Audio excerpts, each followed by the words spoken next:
We are seeing a shift here today in what some call Fed Day as the gold tumbles back below 1300 as someone suddenly dumps 1 billion of what they call precious paper.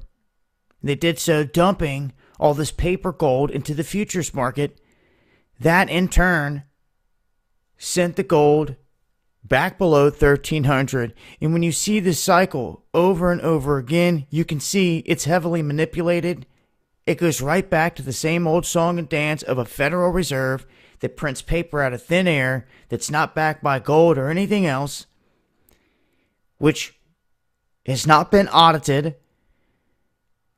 And it raises all kinds of questions, like how much gold's in Fort Knox and all these other things. But we know that there's been heavy manipulation. We've witnessed these guys get pulled into court from DB Bank and other places, busted in terms of manipulating the markets. They don't go to jail. They get a smack on the wrist. They get a fine, and they're allowed to keep on pushing. That's how we know the housing, the precious metals, the whole nine.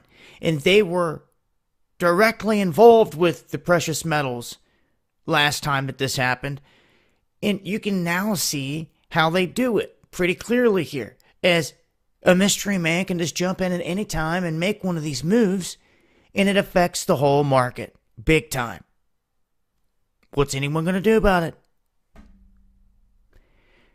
That is the name of the game, it seems, these days, and this isn't going to go on forever. There's going to come a time in the offing, I believe they're going to shift this whole thing globally.